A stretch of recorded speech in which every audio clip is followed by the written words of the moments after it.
दोस्तों, यह है हमारा नंदू हाथी, जिनके बारे में हमने पहले भी कुछ जाना था। यह तस्वीर और यह कहानी ली गई है आपकी NCERT की कक्षा चौथी की पुस्तक आस पास के पाठ 3 से। तो आइए जानते हैं हमारे नंदू हाथी आखिर कर क्या रहे हैं। नंदू हाथी नींद से जागा।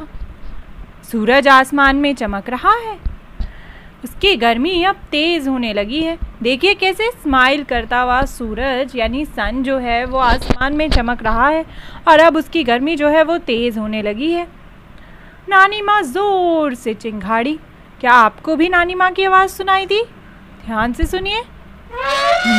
तो बहुत ज़ोर से चिंघाड़ी। वे इस झुंड में सबसे बड़ी हैं। वे जंगल की तरफ चल दी।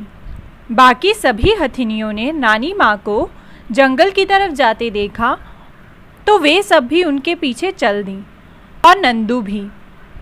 तो नंदू और बाकी सभी हथनियाँ जो हैं वो चल दिए नानी माँ के पीछे पीछे। देखिए कैसे वो उनके पीछे पीछे चल दिए। क्या आप भी ऐसे कहीं जहाँ आपके बड़े जाते हैं वैसे ही उनके पीछे पीछे चल देते हैं? तो दोस्तों, हमने नंदू हाथी की कहानी जानी। तो आइए हम नंदू हाथी के बारे में और हाथियों के बारे में कुछ एक खास बात जानते हैं। तुमने पढ़ा कि नंदू हाथी अपने झुंड के साथ रहता है। हाथियों के झुंड में केवल हथनियाँ और बच्चे ही रहते हैं। झुंड की सबसे बुजुर्ग हथनी ही पूरे झुंड की नेता होती है। एक झुंड में 10 से 12 हथनियाँ और बच्चे होते हैं। हाथी 14 से 15 साल तक ही इस झुंड में रहते हैं, फिर वे झुंड छोड़ देते हैं और अकेले रहते हैं। नंदू भी जब 14-15 साल का हो जाएगा तो वह अपना झुंड छोड़ देगा। तो दोस्तों, हमने जाना कि जो नंदू हाथी है वो झुंड के साथ रहता है और झुंड जो है उसमें केवल और केवल हथनियाँ और बच्चे होते हैं, हाथी नहीं होते। हथनियाँ यानी जो फीमेल एलिफेंट्स होती हैं वो होती हैं और जो बच्चे होते हैं वो होते हैं। और जो झुंड की सबसे बुजुर्ग महिला होती हैं जो वही उनकी नेता होती है और वही सारे फैसले जो हैं वो लेती हैं। जो हाथी होता है ना वो 14 से 15 साल तक ही इस झुंड में रहता है और वो फिर उसके बाद झुंड छोड़कर अकेले रहने चला जाता है।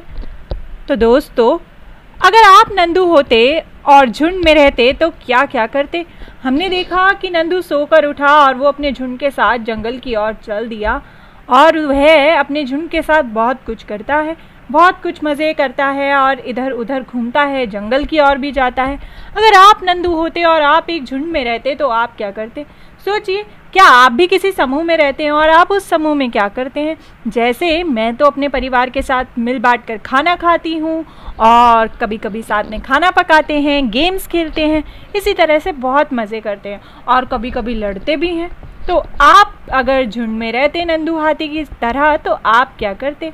और ज़रा सोचिए, हाथियों के झुंड में सभी फैसले सबसे बुजुर्ग हथनी लेती हैं। जैसे यहाँ पे हमने देखा कि जब नंदू की नानी माँ जो हैं वो जंगल की ओर चली और उन्होंने फैसला लिया कि अब हम जंगल की ओर जाएंगे, तो सारे जो झुंड के लोग थे यानी बाकी बच्चे जो हाथी थे और जो हथनियाँ थी वो उनके पीछे पीछे चल दी। आपके परिवार में घर के फैसले कौन लेता है? मेरे परिवार में घर के फैसले मेरे माँ और पापा लेते हैं क्योंकि वो घर में बड़े हैं। क्या आपके परिवार में भी ऐसा है कि घर के जो बड़े हैं वो आपके घर के फैसले लेते हैं या फिर सब मिल बांट कर उस फैसले को लेते हैं? जो भी घर में चीज़ें होती हैं उसका फैसला सब मिल बांट कर करते हैं। तो ज़रूर सोचना कि क्या नंदू हाथी के परिवार की तरह आप भी किसी झुंड में रहते हैं, समूह में रहते हैं और आप उसमें क्या क्या करते हैं। और साथ ही ये भी सोचना कि जैसे नंदू हाथी के परिवार में सारे फैसले घर की सबसे बुजुर्ग महिला यानी उसकी नानी माँ लेती हैं, वैसे क्या आपके परिवार में भी होता है? और अगर ऐसा नहीं है तो आपके परिवार में क्या क्या होता है?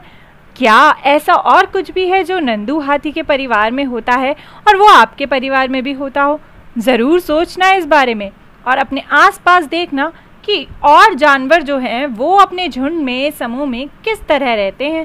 क्या वो नंदू हाथी जैसे काम करते हैं, नंदू हाथी की तरह रहते हैं या फिर किसी और ढंग से?